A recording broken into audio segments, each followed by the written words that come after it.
നമസ്കാരം. മലയാളി വാർത്തയിലേക്ക് സ്വാഗതം. കേന്ദ്ര ധനകാര്യ കോർപ്പറേറ്റീവ് കാര്യമന്ത്രി നിർമ്മല സീതാരാമൻ ഇന്ന് തിരുവനന്തപുരത്ത് മംഗലാപുരത്ത് നടക്കുന്ന വികസിത ഭാരത് സങ്കൽപ് യാത്രയിൽ മുഖ്യാതിഥിയായി പങ്കെടുക്കും. തിരുവനന്തപുരത്തെ ലീഡ് ബാങ്ക് ഓഫീസ് സംഘടിപ്പിക്കുന്ന പരിപാടി ഉച്ചയ്ക്ക് 2:45 റഷാദ് റോയൽ കൺവെൻഷൻ സെന്ററിൽ നടക്കും. പ്രധാനമന്ത്രി നരേന്ദ്രമോദി രാജ്യത്തുടനീളമുള്ള വികസിത് ഭാരത് സങ്കൽപ് യാത്രയുടെ ഗുണഭോക്താക്കളുമായി വൈകിട്ട് 4 മണിക്ക് വീഡിയോ കോൺഫറൻസിലൂടെ സംവദിക്കും.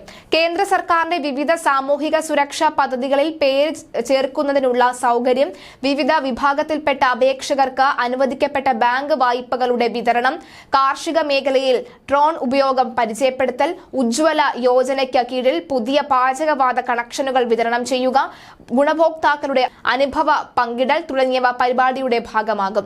ചടങ്ങിൽ സങ്കൽപ് പ്രതിജ്ഞയും ഉണ്ടാകും.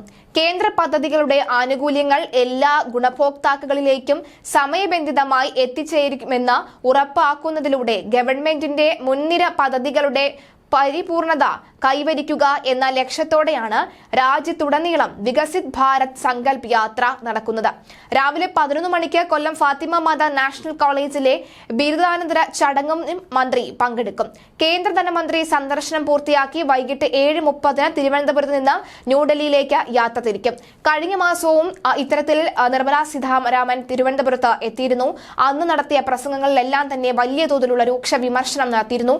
അതിനുശേഷം മുഖ്യമന്ത്രി അതിന് മറുപടി നൽകിയിരുന്നു. ശേഷം ഡൽഹിയിലെത്തിയതിനു ശേഷം അതിനൊരു കൃത്യമായ തിരിച്ചടിയും നിർമ്മല സീതാരാമൻ നൽകിയിരുന്നു. ഇന്നത്തെ പരിപാടിയിൽ പങ്കെടുക്കുമ്പോഴും ഇത്തരത്തിലുള്ള പദ്ധതികളെക്കുറിച്ച് സംസാരിക്കുമ്പോഴും കേരളത്തെക്കുറിച്ചുള്ള പരാമർശം ഉറപ്പായും ഉണ്ടാകുമെന്ന കാര്യത്തിലും സംശയമില്ല. നിർമ്മല സീതാരാമൻ ഇന്ന് എത്തുമ്പോൾ മുഖ്യമന്ത്രി പിണറായി വിജയനെ കുറിച്ച് എന്തെല്ലാം പറയുമെന്ന കാര്യത്തിലും സംശയമുണ്ട്. മാത്രമല്ല, ഈ ഒരു യാത്ര, അതായത് നവകേരള സദസ്സുമായി ബന്ധപ്പെട്ടുള്ള ഈ യാത്രയും ഒക്കെ തന്നെ എത്ര കണ്ട് വിമർശനത്തിന് വിധേയമാകും എന്നതുകൂടി ചർച്ചകളിൽ ഇടം പിടിക്കും. മാത്രമല്ല, രാജ്യസഭയിലും ഒക്കെ തന്നെ മുൻപ് ഇത്തരത്തിൽ ഈ ജോൺ ബ്രിട്ടാസും ഒക്കെ ആയിട്ടുള്ള വാഗ്വാദങ്ങളൊക്കെ തന്നെ വലിയ തോതിൽ ചർച്ചകൾ ഇടം പിടിക്കും. എന്തായാലും ഇന്നും നിർമ്മല സീതാരാമൻ എത്തുമ്പോൾ ഇത്തരം കാര്യങ്ങളെക്കുറിച്ചുള്ള ചർച്ചകൾ ഉണ്ടാകുമെന്നതിൽ സംശയമില്ല.